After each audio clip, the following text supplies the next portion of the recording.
That's for losers, man. I don't get involved in that stuff. But Angel Rashad Milligan rolling out. That's a good question.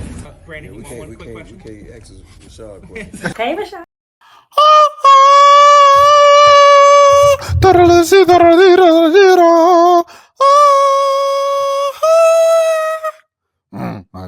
Somebody wrote my mural. That was just the first thing that came to mind. How's everybody doing today? My name is Rashad Milligan. This is the World of 5K Subs. If you are new to the channel, I don't know. You might be new to the channel. You might be old to the channel. I don't know what it is. You read the title. There's not much to say here. I guess I'll start off with saying, regardless, this surprised me. It obviously is something, an opportunity, a chance that I thought could happen. It's something that I brought up in video after video after video after video. But for the Dream to make a splash, you have to shout out the Dream for what they've done, not only with this move, but in the last two off seasons. Last year, bringing on Tina Charles, that was a huge get. This year, you read the title. You know who's coming to the city, man. I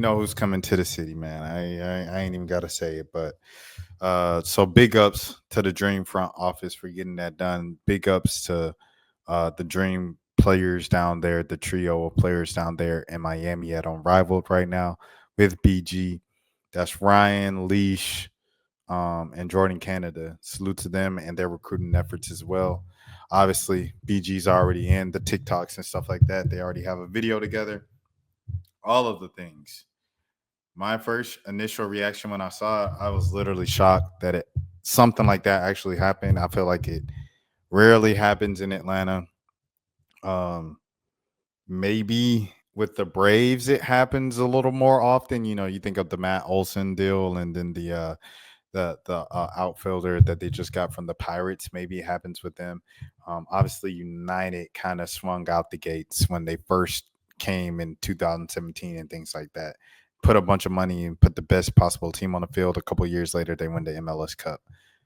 There's not many other examples in Atlanta where you just see Atlanta landing a big name like this in a traditional way, like free agency. So obviously, you know, some people are going to say BG isn't who she used to be. Still BG. And BG right now in 2025 is still a serviceable NBA player, WNBA player. And you know, hey, that's a big win and a big upgrade for the Atlanta Dream. You know, you were dealing with Cheyenne Parker-Tyus, who was an all-star at the center position, but she was undersized. You know, she's a 4. Now you can move Cheyenne back to the 4 position. You can move Naz Hillman off the bench, kind of keep the team in. You got Shatori Walker coming off the bench as well as a backup guard for Jordan Canada now. It's looking like a very, very nice unit. The Dream have always looked nice on paper, but I really, really like this move in terms of kind of going from Tina Charles to this. I do feel like it's an upgrade. Tina Charles had an amazing season last year. At the end of the day, she's a 5 at this point of her career, but she's kind of like still in size-wise like a 4. So it's like even though she was doing everything that she was doing offensively, wasn't really translating to wins because the defense wasn't always up to par at the same level. But Tina Charles, you know, all the respect in the world for coming a year out of retirement. She looked, in my opinion, way better than she looked when she was in Seattle and Phoenix the year before she was kind of left out of the league and forgotten and things of that sort. Looked at as an afterthought. So with all of these things, I do want to say congratulations to the Atlanta Dream front office in the city of Atlanta. You know, BG is a huge fan favorite over there in Atlanta. Right. So to have, you know, her come to Atlanta, maybe that will help with the fan support as well. You know, the fan support for the Dream is always strong, but when you have some role players come in, some people like a BG, some people like a Asia Wilson, some people like a Caitlin Clark, Angel Reese, the crowd is heavily on the side of those players. So, you know, maybe this helps kind of grow the Dream or keep the Dream fan base solid as well. So anyways, here we go. Right here. Boom, boom. Well, I actually messed up on my intro.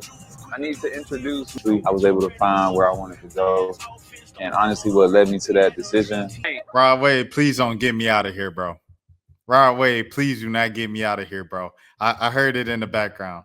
I was like, Rod Wave, please don't. BG just had to use Rod Wave in the background.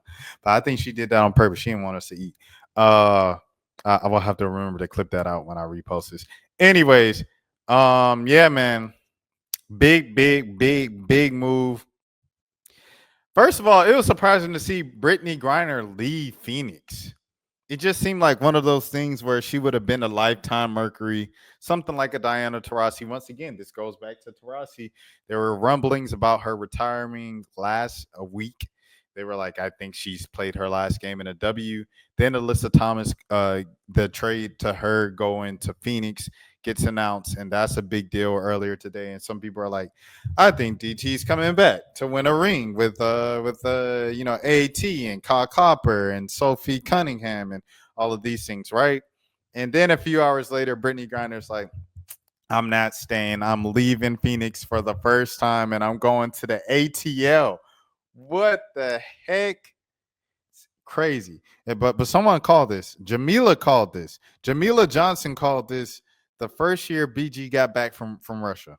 First year BG got from Russia, she was in Atlanta. She had mad love. She took like this big old selfie and like she posted it and said, she's a big hit here in Atlanta and then put the eye emojis. I still cannot believe that this actually happened. I'm not even going to lie to you and say, oh, yeah. I just, it's difficult to comprehend that someone who you would thought was going to be a lifetimer in a different uniform, even if BG went to Vegas, because I expected BG to go to Vegas completely. So the fact that she didn't even go to Vegas, even if she did that, I still would have been shocked. It would have been the same reaction. So BG is still BG at the end of the day. This year, these days, there's not many elite bigs in the league. So you can say, oh, BG's not what she used to be, this and that. There's not that many elite bigs in the league. That's why, when I was saying Flage is going to be the number one pick of 2026, what happened? What happened when I said, people were like Lauren Betts. And I'm like, man, Lauren Betts might be the number one pick next year because there's just not that many elite bigs in the league, like elite, legit 6'6" and over centers in the league. There's not many elite of them right now. So with that being said, man, let me pull up some of BG stats from last season, everything like that, because BG is still a serviceable player, in my opinion. She's still a serviceable player. Here you go. Last season, yeah, she averaged nearly 18 points, 6.5 rebounds, 2.3 assists, a half a steal. How many blocks did she have last season? Yeah, she averaged 1.5 blocks, 2 blocks in the playoffs. You know what I'm saying? So BG still BG at the end of the day. She averaged around the same amount as her career lifelong average of 17 points. That's what Diana Taurasi on the team. You know what I'm saying? So, the dream. I have to give hats off to the dream, bro. I just did not expect this, bro. I'm not even gonna lie to you and act like, oh, I knew it the whole time. My crystal ball. This was huge. For sure. Let me see if I can see anything else. Brittney Griner, Shatori, and Nia Coffey all played for Phoenix in 2020. What else do we have? This is Aya, just giving her goodbye to BG, all the years in Phoenix and things of that sort. BG, a cool person too, like mad cool. Just a side note, like randomly one time she was in like Arkansas for a week, just trying a bunch of like local places and food trucks in Arkansas. Her and her wife, it was like mad random. I saw it on Facebook. Like one of my buddies on Facebook was sharing it from, I guess, one of their friends in Arkansas who owns food trucks out there. It's like crazy. All right, so hold on. Where we at? So there's this. They said I see the vision with the. Oh wow, she did it. The day after the 24-year anniversary of Welcome to Atlanta. That's crazy. Let me see. This is shout out to Megan, by the way. Megan, she was just saying that with Tanisha Wright being gone, out of Atlanta. Tanisha was a large reason why Tina Charles came over to Atlanta because that was her former teammate in New York for so many years. And now that they part ways from her, it was kind of more than likely ended the Tina Charles chapter in Atlanta. And there was that. Let me see what else we have. Do we have anything else? Yeah. Free agency hasn't even started yet. Free agency doesn't start until like what, Friday? Is it Friday the 1st? If today's the 28th, you have the 29th, Tuesday, the 30th. What's today? Monday? Yeah. 29th, Tuesday, the 30th, Wednesday, Thursday, the 31st. Yeah, Friday. We don't even start until Friday, but hey, it is what it is. You see what's going on right now. AT to Phoenix, the number 2 pick, Olivia Miles to Seattle, Kelsey Plum to LA, and Jewel Lloyd to Vegas. We are cooking. Tasha Cloud to Connecticut, Rebecca Allen to Connecticut. Is getting Shures. I don't know if the Dream are gonna make one more splash because they made 2 big splashes with the backup PG and now a center. I don't know if they're gonna go for one more. If they're gonna go for a Satu, sadly, I don't know what the money is even looking like, to be honest. But if they can sneak in a Satu, if New York can't get Satu, if it falls through the cracks, I don't know, man. We'll see. I'll see. I don't know who's going to Indiana. I don't know who's. I expected Indiana to get somebody big. Is it Satu or is Satu just going to New York? I expect Indiana to get somebody to be big. That's what I expected going into the free agency, going into the offseason. I don't know. I don't know if Indiana's going to get one of the big names or anything like that. Maybe the big name for them is just keeping Melissa on the roster, keeping her coming off the bench and stuff like that, and keeping that firepower. So we'll see what happens. This was just my initial reaction to Brittney Griner. The reaction, I was just like, what? They pulled it. You can tell. Oh, I always have faith. I did not. I'll be the first one to tell you, I did not. I did not have faith that the Dream were going to make a big splash after I saw the first couple moves and I heard the rumors about who was going where. I did not expect it. But the Dream proved me wrong, man. The Dream proved me wrong. We were talking about facilities. I want to say that I feel like the WNBA players in large, I feel like Brittney Griner was the first move that went against that.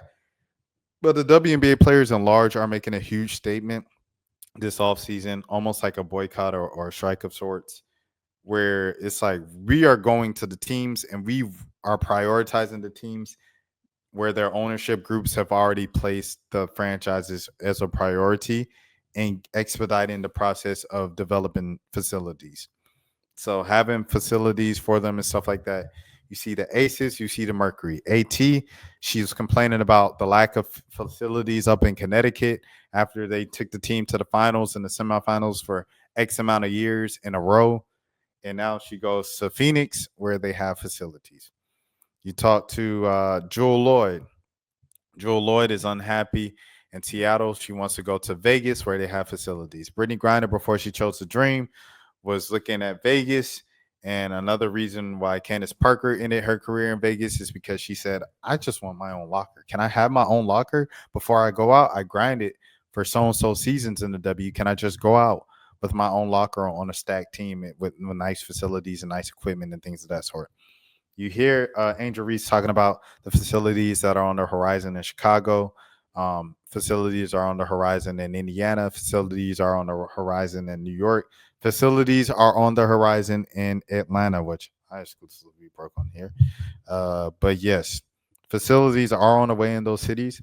But the teams and the franchises that already have them, I feel like they have a head start here. So we shall see what happens, everything like that. But I feel like the players in the top market value players and everything like that are making their choices and their statement abundantly clear right now.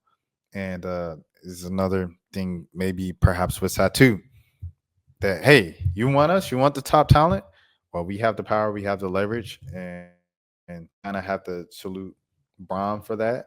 for what he did in 2010 of giving the players. I know this might sound out of, but if you just kind of draw it back of giving the power back to the players, it makes sense and stuff like that. And you have the reality that we have right now, just like we're going to where we want to go to because we're going to places that prioritize the players.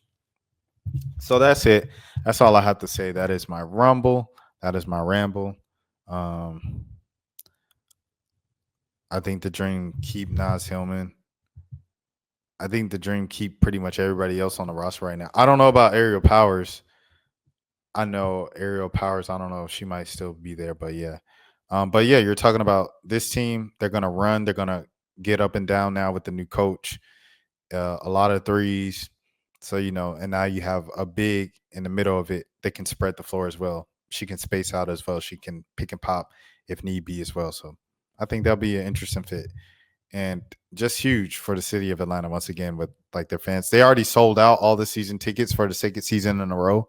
They sold out the season tickets before free agency even opened, which is ridiculous. They've outgrown the Gateway Arena Center down there in College Park next to the airport, Hartsfield-Jackson International. And yeah, they are also working on finding a new home, State Farm in particular, getting that done as soon as their contract runs out with Gateway Arena.